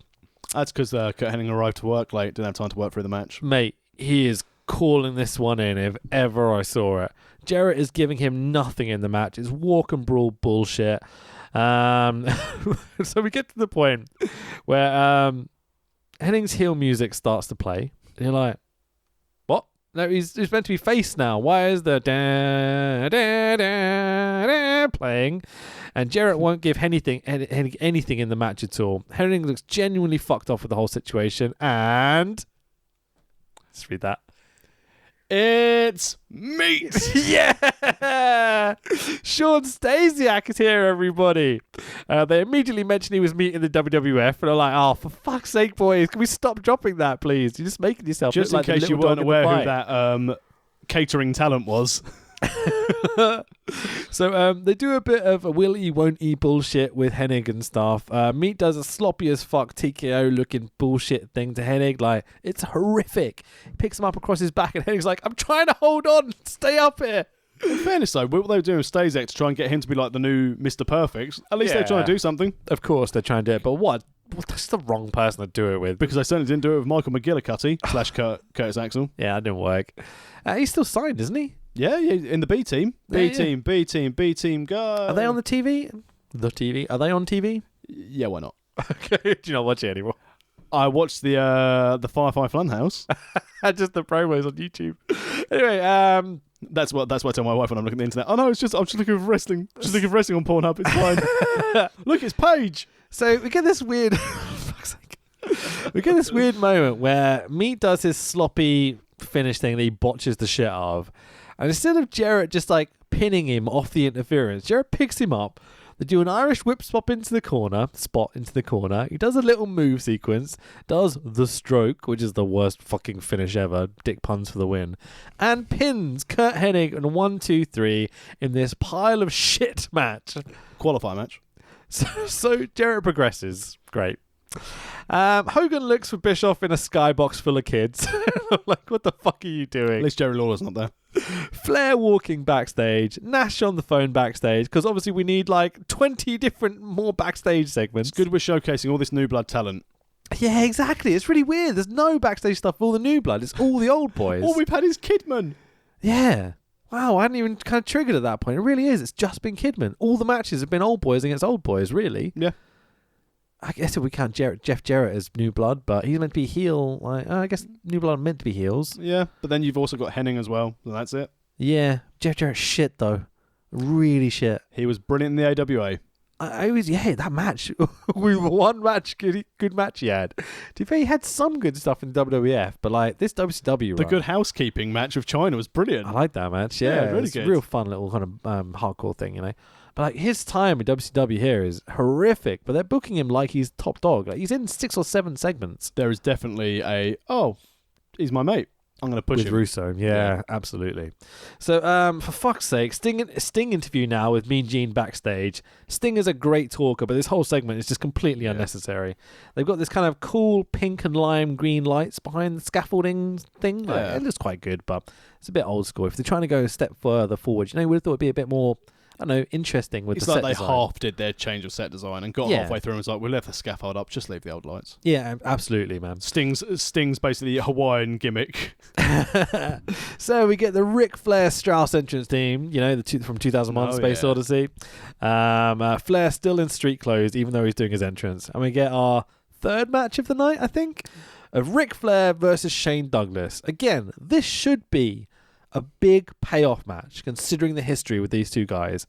And they're just like, fuck it. They're in street clothes, just have them do a brawl. It'll be all right, you know?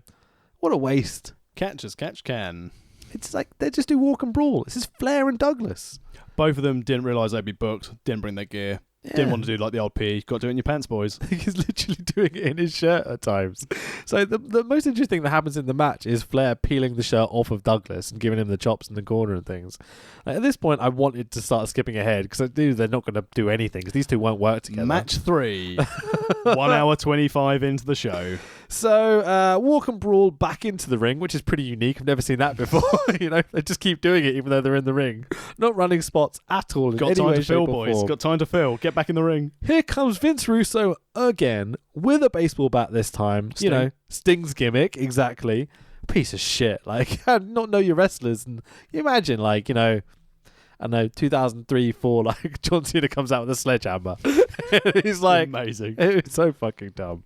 So Russo whacks Flair for the DQ as Douglas is grabbing on Flair's leg.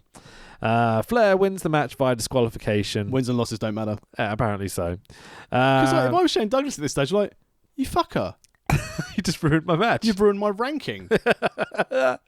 Russo adds a whole another layer of class by stealing the DX thing and doing the crotch chops to Flair. And you're like, you're not cool, man. You're not cool in any way, shape, or form. Steals Flair's gold watch. Fucking pikey piece of shit, ruining wrestling. I like the idea of stealing Flair's watch. It's something to play off at least, you know? Like, you're that horrible that you'll take his watch. But I'd expect it from the Repo Man. Yeah, but Russo is like just so. Oh man, shit. they should have done that with Repo Man. Why did he not steal someone's watch? Steal someone's gimmick and Yeah. watching all sorts, you know. Haven't come out as crushed or something, you know. Like. So, fuck's sake, we need more backstage segments. Nash backstage walking on crutches. They do a Wendy-sponsored replay of the Douglas Flair Russo bullshit because we need reminding of that crap. And whoa, don't turn your back on the wolf pack. Do do do do. The coolest entrance theme ever in professional wrestling, I want to say at this point, apart from Aleister Black. Duke the Dumpster Josie. No. Akeem the African Dream. Yes. So Nash walks out to the ring on crutches and in street clothes. He is super, super over.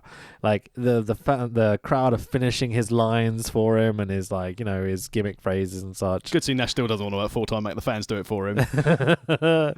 He says this line: "What happened to that sweet little wrestling show we were doing every Monday? My thoughts precisely." Nash goes off. Nash has just got off the phone with Scott Hall. He says, Scott's straight, Scott's sober, and Scott's in a real bad mood. One of these things is not like the other.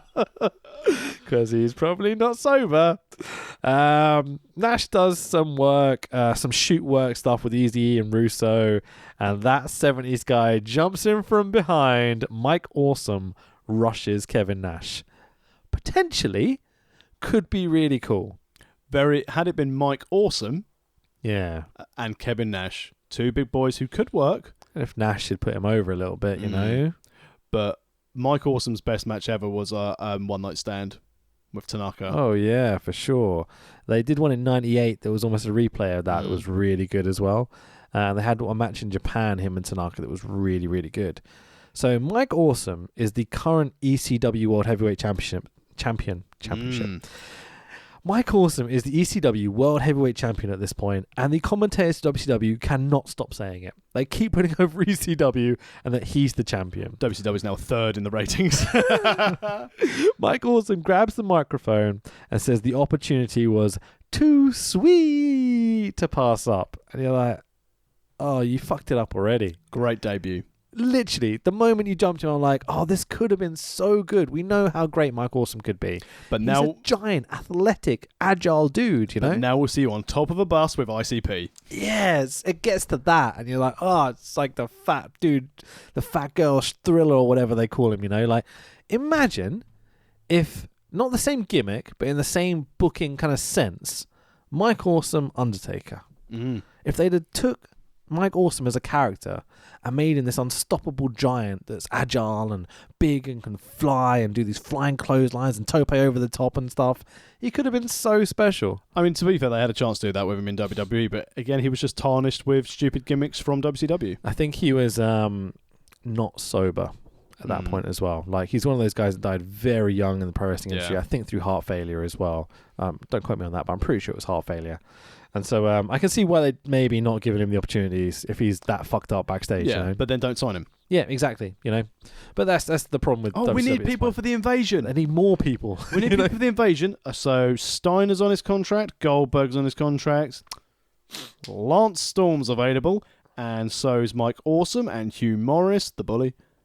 Yeah, Brian Knobbs, Tank Abbott, Haku, not even on the show. They're just there to be names. Who was it? It was Lanny Poffo was signed to WCW the whole way during this time period, was never on TV. It's fucking great. I think it was 7 years they signed him for. Never got on TV, sat at home, took a paycheck. And you're like, man, they had no idea what the fuck they were doing. So, Hogan is now not just backstage, he's in his big stretch limo on the phone. For some reason, he's in this limo. No justification or anything why. Brooke, stay away from those boys. Nick, stay away from the wheel. And like, oh fucking hell. And this is why he's in the limo. A white Hummer rams into the side. Okay, it repeats it. They do the spot. The commentators put over the limo is back. And do you remember what it was where the limo was earlier? Because my only thing that saw like a big white car running over someone was like, I did it for The Rock. Yeah, you know? that was it. The limo's back. Unless they're about like Hogan had limos when he was Hollywood. I don't know. The whole thing was just really weird. So Bischoff and Kidman. Also, very quickly, what colour was Hogan's limo? Black. Makes a change. So Bischoff and Kidman get out of the white Hummer. I did it for the Rock, blah, blah, blah, blah, blah. Come back from ad break, and Bischoff and said Kidman... that too fast. I did it. For the Rock. So Bischoff and Kidman, as we come back from the advert break, taunt Hogan while he's being strapped to a stretcher and apparently is knocked out.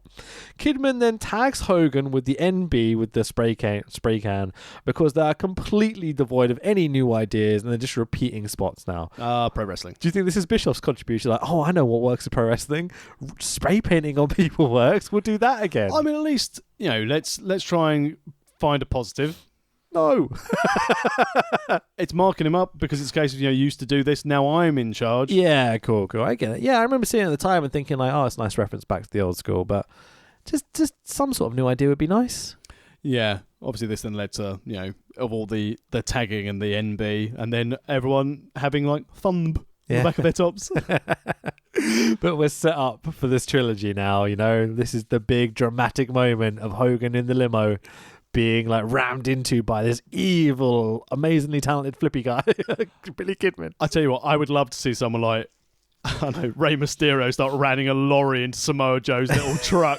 Yeah, fuck you, Joe, fuck you. The logic's outstanding. So it's time for your main event of the evening. Diamond Dallas Page with Kimberly versus the Stinger. I mean, I'm glad we've got, I'm a bit wrestled out in this show.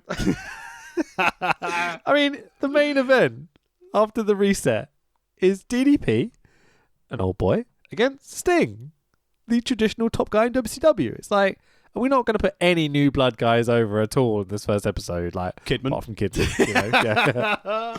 So, apparently this is the tournament final or something. They barely talked about it. I lost track. But yeah, after Sting makes his entrance for the match, so does Jeff Jarrett. You're like, what the fuck are you doing here again?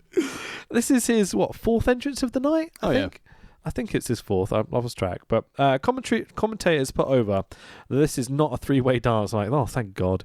Tony Schiavone says that the winner of this match will face Jarrett. And I'm like, oh, really? Okay, good to know. Some brackets would have been nice so we could understand how, but... Oh, in fairness, they got it over at the start of the show. Mate, if mentioning it once at the start of the show is not getting over. This should be the beginning of every advert break. Should be them going, this tournament tonight to crown the new World Heavyweight Champion. But no, the thing is, though, they do that in WWE Raw and people shit all over it. We know that Braun Strowman's underused. Yeah. You need a happy medium. Yeah. This is not enough. Definitely not enough. What are you trying to say about once? So if anyone's joined in hour 3. Who? What? Who? What? So Jeff Jarrett on commentary for this match. DDP goes for the cutter early, but Sting shoves him to the outside. Commentary are completely ignoring what's happening in the ring the Russo way. It's like, classic. Wrestling doesn't matter. Just talk. That's what people want. They don't want to see wrestling. Oh, Tiger Mask's in the crowd. Yeah. Watch your OWE and nothing else on TV. So 3 or 4 minutes late, they have finally talk about how DDP just blocked the Scorpion Deathlock. Like, literally, it happens in the ring, and it takes about 4 minutes for them to actually talk about it. Tape delay. It is Hudson that brought it up, actually. So give him some sort of due here. He's actually talking about the wrestling match, at least. 4 minutes after the event. Yeah, exactly. But Tony Schiavone fucking isn't. Neither Jeff Jarrett. What's happened there is they've muted him and gone, Scott, fucking contribute, yeah? Just say something about the Deathlock, all right? We're going back in 3, 2, 1. Oh, yeah, DDP managed to escape the Deathlock. Yeah, pretty much. He's not exactly exhilarated by it, is he? Well, I don't understand what's happening. So Jarrett gets... Oh, I don't know. So Jarrett gets up from commentary, stands at ringside, right? DDP bails to the outside, punches Jarrett, because I think there's meant to be a thing with Kimberly, but they don't really get that across very well. They cut back to the ring, and Vampiro's behind Sting, and you're like, oh, they're meant to be like brothers in paint or whatever. Like, that's the gimmick they were going with. Oh, no. Obviously, we've got this new storyline to pay off.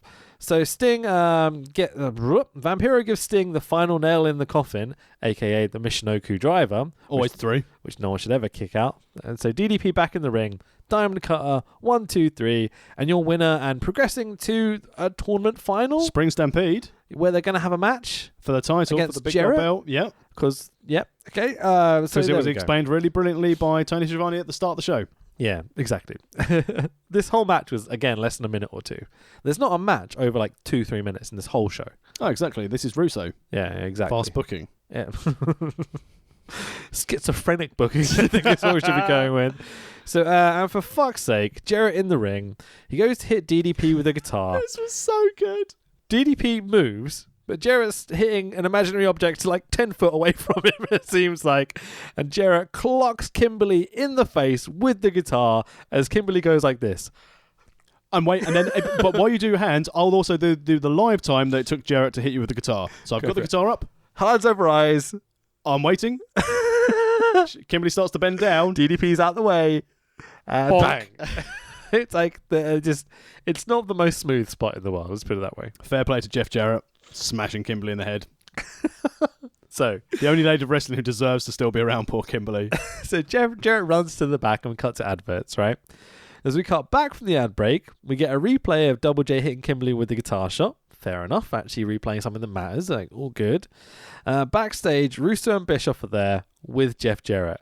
And they're going, they want you. Can you not hear them cheering for you? And like everyone, including every single person sitting at home, is going, no, we fucking can't. No one wants to see Jeff Jarrett again. What you didn't actually see is there was a mirror in front of Russo. They want you. They want you. He may as well be talking to himself. Like, this is just Russo getting his boy over, right? Yeah. So what is this shit? Jeff Jarrett does another entrance, like a full-on production entrance. Oh, just had a fucking match. Like, what are they playing at? It's very difficult to fill 3 hours of TV. We established that earlier. Dude, this is only 140, the whole show. No, that it was the 3-hour show. This was when Nitro was 3 hours. Really? All the rest of this is adverts. Fucking hell, okay. The whole way through, I was like, you keep mentioning 3 hours. Like, well, this was 2, surely. Like, no, it's 3 hours. So in a 3-hour show, they have a total of about 15 minutes of wrestling. Yeah. Like 4 matches. Yes. Could you think how many... Jesus fucking Christ. How many cutaways they had, which were for ad breaks on TNT, to come back to Hogan walking backstage and another ad break? They were all like 3 or 4 minutes ad breaks between each of those segments anyway. So they must have had an hour and 20 minutes of adverts. Yes. In a 3-hour show. Yeah. Almost half the show. Yeah. Double J gets more pyro, and you're like, fucking hell, the budget, boys, you know? He grabs the mic and puts over 6 days and counting until the chosen one realizes his destiny. He's going to be shit for life and end up in TNA. The eternal mid-carder, Jeff Jarrett. Spring Stampede, it'll be Jarrett versus Diamond Dallas Page. He does a few dick puns. DDP rushes the ring. They brawl. Then other people come into the ring, okay? So Steiner, Lex, Bagwell, Vamp, The Wall, Sting, Booker, Cat, New Blood get the better of the old boys. Tony Schiavone out of nowhere starts calling them the Millionaires Club. And like, wasn't that something we were meant to put over on this show? And like Russo's like, oh yeah, call them the Millionaires Club. Call them the Millionaires Club on commentary. And Tony Schiavone's like, the Millionaires Club, the Millionaires Club. Just saying it over and over again. And if I'm completely honest, I'd rather be in that club. Oh, fucking A, man. I'm a millionaire and I only have to work like 3-minute matches. I've got creative control over everything I do as well, you know? So, at the end of it, Russo and Bischoff come out and kind of look across their scene of what they've created, you know, which is an okay idea. But then Brett walks up behind them and we cut to black. Yep. They're like, oh, okay, we're not going to pay that off in any way. Like, well, that's so you watch Thunder. It's just fucking weird. What do you think? What a great way to start the trilogy. Man, I had a great time watching this. It's fun ranting and raving about it as well. It's so bad. And the best thing is, because again, to prep knowing full well that I'm not here next week and I've got a few bits kicking around. Yeah. I've already watched our next episode of Nitro. I've watched some of the bits in between. And obviously, I've already had a time to rewatch Slamboree. You thought this was brilliant to tear to shreds. We've got some good stuff coming up. So shit. So, I mean, you've done this reset. You've got kind of the right idea, but the execution is completely bollocks, you know? I mean, the thing is, you've done a reset and you've taken all the belts. You've already said you're going to create new champions at Slamboree. You could have cut off about half an hour of the backstage walking and actually had some qualifiers for these matches. You could have a couple of tag matches. You could have done this and that. And first of all, how the hell have the Harris brothers got the tag belts at this stage? Because they were pants. They're big and scary looking, I guess. Chronic. Yeah, for sure. Oh man, looking forward to that Chronic. I know that's coming up. Yeah. I remember we'll see at that time and be like, oh, this could be something special, like Crush an atom bomb. It fucking wasn't. Anyway, what else have I got here? So the minutiae and details are just sloppy as fuck. It's just all to get Russo over and his mates over. It's just Russo's ego on TV. Have you never been part of a wrestling promotion? Hey, Alex Shane, how you doing? Hey, Mr. Man, how you doing? Like, really, you know? I don't know. It's any positives at all. I quite like some of the production choices in terms of... I like Madden's shirt. They've got a less shitty ring, you know? Yeah. They've got quite an all-right looking stage. It looks kind of industrial and things. They've got some decent vehicles to crash into each other. Yeah. It would have been a bit better if we'd watched the original TV broadcast, which I tried to find, but couldn't find it anywhere because of all the theme tunes and stuff, all the funny WCW bullshit rip-offs. But we had the generic WWE Network. Banana, bam, bam, Yeah. bam, bam. So Sid comes out, like, and you remember Sid's music being like... Yeah. And it comes out to... Which has to be a rib. Yeah, for sure. And I think... the thing I most enjoyed is watching Bischoff's reactions to what was happening next to Russo. Like, you could see him kind of almost going, just pushing away Russo as this kind of continues, you know. Definitely want to an be separated from this person. Oh, man. But yeah, next week we have a pre-recorded... Hold on. Sorry. So this show was 3 hours and had 4 very short matches, I think. 2 qualifiers, Douglas Flair... Henning Jarrett, main event. 5. So 5 very, very short matches, which were all terrible. Raw is War had 8 matches on the show in a 2-hour show, I'm pretty sure. Yep. Okay? And this is what they're up against, all right? You had Triple H versus Taka Michinoku. Okay? And you're like, nice. Putting over new guys, interesting development, big guy, small guy, easy story to tell. Big Show versus Val Venus. Okay? Big dominant monster, one of your best workers. And the Big Show. But they're putting over new stars, Val Venus. Yep. They're making Val Venus here against the Big Show, right? And Eddie Guerrero versus Chris Jericho. Hang on, you said there were other matches. What other matches have you not listed? There's a bunch on there, but like those are the ones that like stood out to me as like this is what you have to compete against. Obviously, weekly Raws. Was it Terry Runners against Jackie? I don't know. I haven't written them down, so I'd have to look it up. Yeah. Fuck that. We're at the end of the episode. So, but the point being that WWF are putting on a better product. They're making new stars. They've got a shorter, more disposable, easy to watch show. You know, imagine having to troll through these 3 hours every week and being like, I'm not watching Raw. It's crap. Hang on, wait. That's what we've got now. Exactly. That's my point, you know? It's like they need to pick up their game. They need to look at what they used to do. 2 hours. Yeah. I appreciate... The advertising money is there.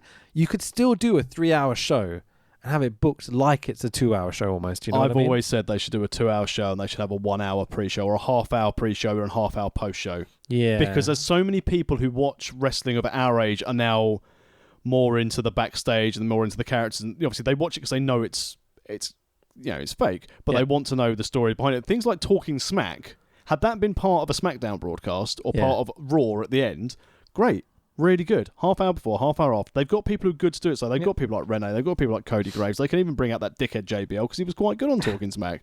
There's a precedent set for it with American sports as well. This is how their show's done. They have lots of talking in between stuff. Which is what's going to happen on Fox. Yeah, for sure. But that means, worst case scenario, Raw's going to be 3 hours, Smacky D's going to be 3 hours, and the company's going to be dead in 5 years. Maybe, man. Let's see if Disney buy them out, you know. All I can hope, from a Vince McMahon standpoint here, is that he fucks off to the XFL. Triple H gets his team in place that he's got down in NXT and says, here's how we're going to do it. Yeah. But this is the thing, in all seriousness. So WCW folded despite having some pretty decent talent. Not great talent, but they had decent talent. You look at the main roster now, 10 years ago, everyone would be like, oh, I wish they'd sign this person, I wish they'd sign this person. All those people are now in WWE. Yeah, pretty much, yeah. And none of them can tell stories. Well, by and large, none of them are storytellers. The wrestling quality in WWE, similar to in WCW, when they really kicked out the old boys, the wrestling talent was good. The storytelling is wank. Nowadays, kind of modern-wise, I don't think the problem's necessarily what the talent can do, because I think they're incredibly talented. It's the narratives and the stories and the longevity they're not being given. Yeah, you know? But I think a lot of that, again, you know, like you said about the Flair, Shane Douglas. Yeah. Back in 2000, people would have been happy for like a 3-month build for that. Maybe 6-week build. But can you imagine now if WWE looked at it and said, right, we're going to have Braun Strowman and he's going to go up against Roman Reigns and we're going to now build this to WrestleMania with them on 7 hours of TV a week. Yeah. People will get bored. Yeah, absolutely. They can't do it. And it's changed, but they need to have compelling, quick storylines like they had a little bit in the Attitude Era when they were having monthly pay-per-views, but it's turning into this shit. Yeah, it's sad, actually. And it's going to be interesting to see if/when AEW get a TV deal. Yeah. To see what they're going to do. Because couple of hours a week, once a week, no bullshit in between. Pay-per-views every few months, Yeah. They need to, annoyingly, take a little bit of the TNA model. They don't do pay-per-views all the time. The pay-per-view they've just had, storytelling getting shit, but in-ring, really good. What, Impact? Yeah. Okay. Definitely worth what, even just for the main event of Penta and Phoenix against LAX. That's going to be good. They're all really talented. Phoenix fucks his Spanish Fly. Oh, really? Totally worth watching him try and do a Spanish Fly off the ladder and just go, boom. Scary stuff. But next week on this podcast, we will be doing the 24th of April. No, we won't. Next week, we are going to be doing New Japan's New Japan Cup, which we pre-recorded. Just after WrestleMania. Yeah. So there'll be lots of really bad WrestleMania jokes. It was before WrestleMania, actually. It was, wasn't it? Yeah. Yes, there's lots of us going, wasn't it great when this happened on WrestleMania, even though we don't know what's happening. I can't believe Brock Lesnar F5 Charlotte. So next week, we're going to have a pre-tape. Yeah, a pre-tape of the New Japan Cup, which we're going to be talking about. And then the week after that, we will get back onto our trilogy, which will be the Nitro from the 24th of April 2000, where we will briefly recap Spring Stampede and all the bits that have happened in between, because there's a Thunder show we need to talk about at some point as well. Oh, yeah. And then the week after that, we'll be doing the Slamboree from 2000, which will end this Billy Kidman, Hulk Hogan trilogy of shows. And as a little side dish to our main event of Kidman Hogan, that Slamboree, that main event is the Triple Cage. It is, yeah.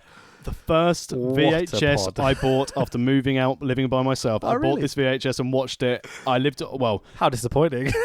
Definitely wasn't disappointing. I lived in a freezing cold farm with no heating. Right. So I was watching this in November with ice on the window, sitting under 3 blankets on my lazy boy chair in this big farmhouse and my big telly, just watching this video because I couldn't get a TV signal. Nice. So this always holds a good place for me. So save that story for the time we get to it, okay? But thank you very much for listening and watching, everybody. We are live on YouTube every Wednesday at 5 o'clock, so make sure you subscribe to the YouTube channel. Just go to worldofwrestlingpodcast.com and you can find all the links for all the podcasts, YouTube, etc.